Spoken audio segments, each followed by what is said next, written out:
আর রাসূল করিম সাল্লাল্লাহু তাআলা আলাইহি ওয়াসাল্লামের উম্মত হওয়ার সৌভাগ্যে আমি নিশ্চিত জান্নাতি। যখন কোরআনে কারীমের ওই আয়াতে কারীমা নাজিল হয়, ওয়ালা সাউফা ইউতিকা রাব্বুকা ফাতারদা, আল্লাহ তাআলা বলেন, হাবিব আমি আপনাকে এই পরিমাণ দিব যেন আপনি খুশি হয়ে যান। আল্লাহ তাআলা রাসূলকে এই পরিমাণ দিবেন যেন রাসূল খুশি হয়ে যায়। এই আয়াতে কারিমা নাজিল হওয়ার সঙ্গে সঙ্গে ক্বালা বাদু আলি মুহাম্মদ, হাদিসে এভাবেই আছে, এজন্য আমরা এভাবে বলছি। রাসূলের বিবিদের কেউ একজন বলে উঠলেন, ইদান আনা ফিল জান্নাহ, তবে তো আমিও জান্নাতি। তো আল্লাহ তাআলা রাসূলকে কি বললেন, আমি আপনাকে এই পরিমাণ দিব যেন আপনি খুশি হয়ে যান। এবার তিনি বললেন যে তবে আমিও জান্নাতি। এবার অন্যরা জিজ্ঞেস করলেন, এই আয়াতের সাথে তুমি জান্নাতি হওয়ার কি সম্পর্ক? তো তিনি বললেন, ওয়ালা ইয়ারদার রাসূল, রাসূল ততক্ষণ খুশি হবেন না যতক্ষণ পর্যন্ত আহাদুম মিন উম্মতিহি ফিন্নার, তার উম্মতের একজনও যদি জাহান্নামে থাকে তো রাসূল খুশি হবে না। তাহলে আল্লাহ তাআলা রাসূলকে খুশি করার জন্যই আমাকে জান্নাত দিবেন। কি ভাই, তাহলে আমরা নিশ্চিত জান্নাতি, বলেন ইনশাআল্লাহ। আমরা কি এখন প্রশ্ন হলো, জান্নাতে তো যাব, বাকি ভায়া জাহান্নাম হয়ে জান্নাতে যাব না ডাইরেক্ট জান্নাতে যাব? আমরা কি চাই বলেন? আপনি কি লোকাল গাড়িতে ঢাকা যান না ডাইরেক্ট যান? লোকাল বিমানেও তো আপনি হজে যান না।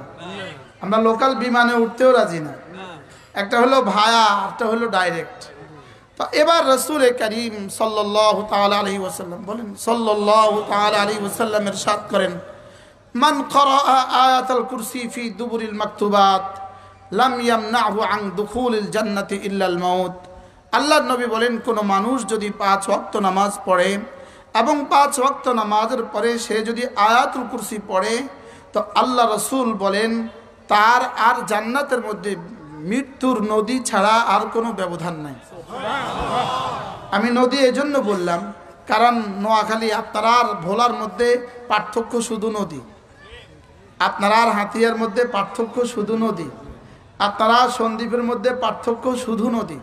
এজন্য আপনার জান্নাতের মধ্যে পার্থক্য শুধুই মৌতের নদী।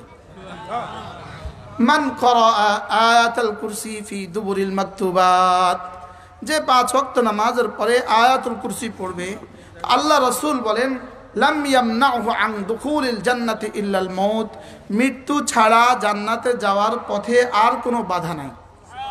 বলে এই লোকটা মরতে দেরি হবে, জান্নাতে যেতে দেরি হবে না। পড়বো তো আয়াতুল কুরসি ইনশাআল্লাহ, নিয়ত পাক্কা ইনশাআল্লাহ। নামাজ পড়ে আয়াতুল কুরসি না নামাজ না পড়ে আয়াতুল কুরসি? হ্যাঁ, নামাজ পড়ে। কাজ কয়টা পাইলাম? 2টা। 1 নাম্বার কি? নামাজ। আর 2 নাম্বার কি? আয়াতুল কুরসি। এই সহজ কথাগুলো আমরা প্রতিদিন তাকরার করি, প্রতিদিন বারবার এজন্য বলি, বারবার বললে দিলে বসে যায়।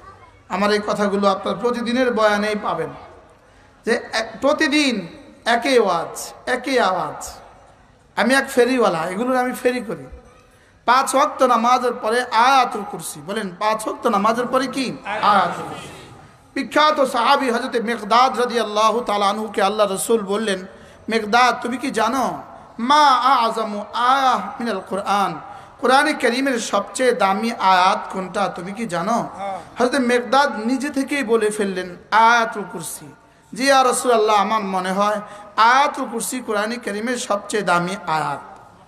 আল্লাহ নবী সঙ্গে সঙ্গে বললেন, মাশাআল্লাহ, তুমি 500 প্রশ্নের উত্তর দিতে। আয়াতুল কুরসি আযমু আয়াহ মিনাল কুরআনিল কারীম, আয়াতুল কুরসি হলো কোরআনে কারীমের সবচেয়ে দামি আয়াত। কোরআনে কারীমের সবচেয়ে কি দামি আয়াত। এজন্য অবশ্যই যারা পারি তারা তো অবশ্যই পড়ব, যারা পারি না তো অবশ্যই শিখে নিব।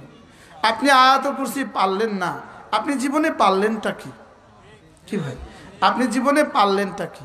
এজন্য আয়াতুল কুরসি আমরা কি করে নিব? ইনশাআল্লাহ ঠিক করে নিব। হ্যাঁ, আল্লাহর নবী বলেন কোন মানুষ যদি ঘুমাবার সময় আয়াতুল কুরসি পড়ে তো এই রাত আল্লাহ তাআলা তার জিম্মাদার। এই রাত আল্লাহ তাআলা তার কি জিম্মাদার। আমাদের এক বিশ্ববিখ্যাত বুজুর্গ ছিলেন হযরত মাওলানা ইউসুফ বানুরী রাহমাতুল্লাহি আলাইহি, তার এক মুরিদ ছিল। তো ওই মুরিদ হুজুরের কাছ থেকে এই হাদিস শুনছেন যে রাত্রিবেলা আয়াতুল কুরসি পড়বে, তা আল্লাহ তাআলা তার জান মাল হেফাজত করবে। এটা পড়ে তো উনি ঘরে চলে গেলেন। আচ্ছা, চেয়ারম্যান সাহেবকে একটু কথা বলবেন কিনা? চেয়ারম্যান সাহেব, হুজুর, চেয়ারম্যান সাহেব একটু কথা বললে বলে ফেলুক, অসুবিধা নেই। দান একটা মাইক দেন, একটু কথা বললে বলুক, অসুবিধা কি? আলহামদুলিল্লাহ, একটু একটা সালাম দিয়ে যান না। না না,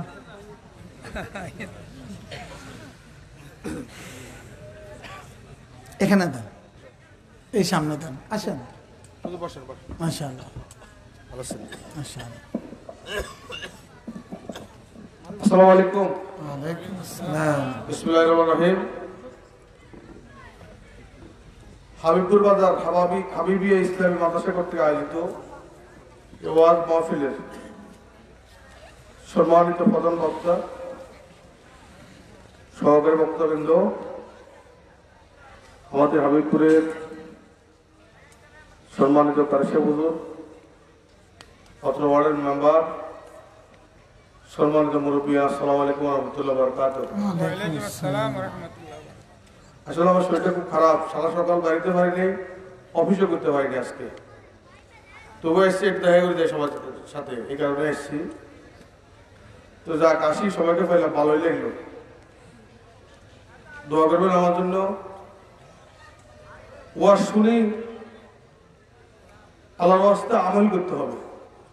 শুনি, যদি বক্তার কথা শুনি, তোমরা যদি আমল না করে, তাহলে এই শীতে হয়, এত ঠান্ডা রাতে শুনি, বসে থাকি, ঠান্ডা খাই, শুনিও লাভ না। যিনি বক্তা বলছেন ওনারও আর সার্থকতা এসলো না। আল্লাহ তাআলা আমাদেরকে সবাইকে আমল করার তৌফিক দান করে। যদিও এই ওয়াজ মাহফিলের প্রসঙ্গ না, তবু আমি দু একটা কথা যেহেতু উঠছি বলতেছি, যেহেতু দু একটা কথা বলি। গত কালকে না, পরশুদিন জাতীয় নির্বাচন শেষ হয়েছে। মোটামুটি আমরা যে উদ্বেগ উৎকণ্ঠা ছিল আমাদের সবাই মাঝে, একটা চিন্তা কাজ করছে, কি হয় কি হবে। মোটামুটি আল্লাহর রহমতে আল্লাহ আমাদেরকে সবাইকে শান্তি শৃঙ্খল ভাবে কামিয়াব করছে। এমন কিছু কোনো ঘটনা সুস্থভাবে সুন্দরভাবে শেষ হয়েছে। নির্বাচনকালীন আসলে আমাদের মধ্যে প্রতিযোগিতা ছিল, তো যেখানে প্রতিযোগিতা থাকে সেখানে কিছুটা হলে প্রতিহিংসা থাকে। আমি একেবারে বলবো না যে প্রতিহিংসা ছিল না, থাকতে পারে।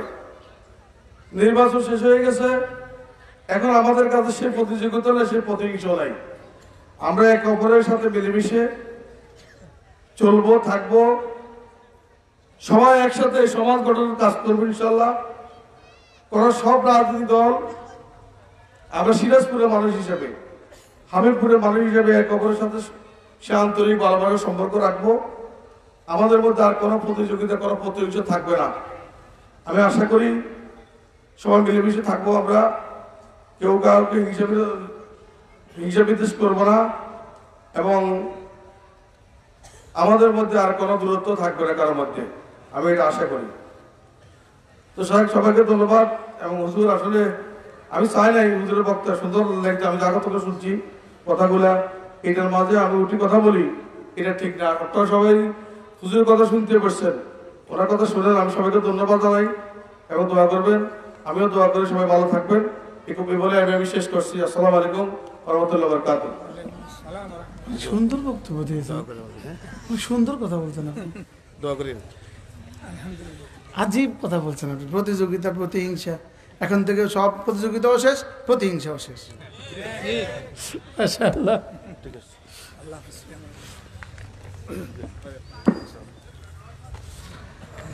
درود شريف پڑھیں اللهم صل على محمد وعلى آل محمد كما صليت على إبراهيم وعلى آل إبراهيم إنك حميد مجيد اللهم بارك على محمد وعلى آل محمد كما باركت على إبراهيم وعلى آل إبراهيم إنك حميد مجيد। কি বলতেছিলাম? হযরত ইউসুফ বানুরি রহমতুল্লাহ আলাইহির মুরিদ